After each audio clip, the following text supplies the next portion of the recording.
Assalamualaikum warahmatullahi wabarakatuh. Sebelumnya perkenalkan, nama saya Nurdina dengan NIM R1C123016. Di sini saya akan mempresentasikan PPT saya yang berjudul Pengolahan Bahan Galian Tembaga dan Nikel setelah Penambangan. Untuk mempersingkat waktu, langsung saja. Tembaga dan nikel merupakan dua bahan galian penting yang banyak ditambang di Indonesia. Setelah ditambang, bijinya tidak langsung bisa dipakai karena masih tercampur dengan mineral lain sehingga perlu proses pengolahan. Tanpa tahap pengolahan, logam tidak akan memiliki nilai untuk industri. Contoh penggunaannya itu kabel listrik yang dimana itu dari tembaga dan baterai listrik yang dimana itu dari nikel. Selanjutnya, tahap awal persiapan biji dari tambang. Setelah biji diambil dari tambang, biji tembaga dan nikel akan melalui proses dasar untuk mengubah ukuran dan bentuknya agar mudah diproses lebih lanjut.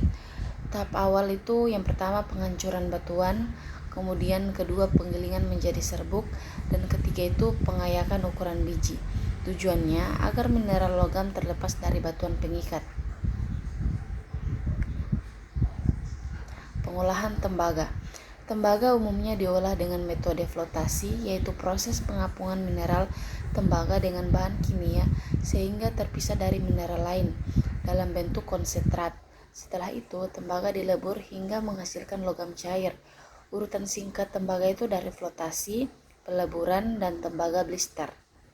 Ini contoh gambarnya pengolahan tembaga.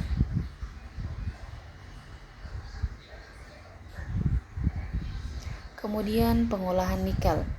Nikel laterite biasanya diproses menggunakan rotary kiln electric furnace untuk menghasilkan ferronikel sebagai logam campuran industri baja tahan karat. Di sini ada beberapa, yaitu biji dikeringkan, kemudian dipanaskan dalam rotary kiln, kemudian dimasukkan ke tungku listrik, dan setelah itu keluar dari ferronikel. Itu adalah pengolahan nikelnya. Kemudian pemurnian tembaga. Pada tahap ini tembaga masih mengandung pengotor sehingga dilakukan pemurnian elektrolisis. Dalam proses ini listrik dialirkan melalui larutan sehingga tembaga murni menempel dan pengotor tertinggal. Hasil akhirnya tembaga murni itu 99,99%. Kemudian pemurnian nikel.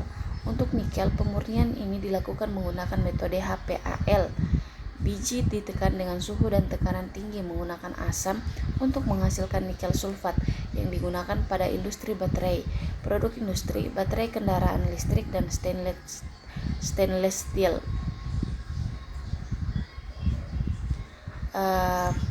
Perbandingan proses tembaga dan nikel. Ini adalah tabelnya untuk perbandingan prosesnya, bisa dilihat langsung.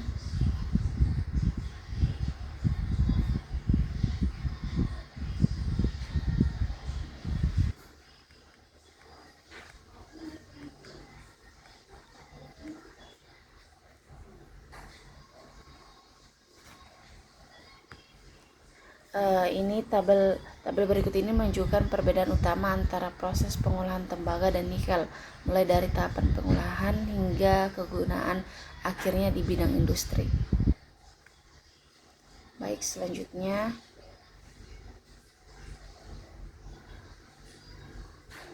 kesimpulan. Proses pengolahan biji, tembaga, dan nikel berbeda sesuai sifat mineralnya. Namun tujuannya sama, yaitu meningkatkan kadar logam agar layak digunakan industri, dari proses penambangan, penghancuran, peleburan, hingga pemurnian.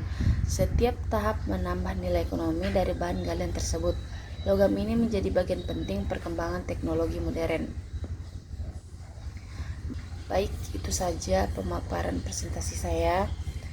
Jika ada salah kata mohon dimaafkan. Saya tutup dengan ucapan wabillahi taufiq wal hidayah. Wassalamualaikum warahmatullahi wabarakatuh.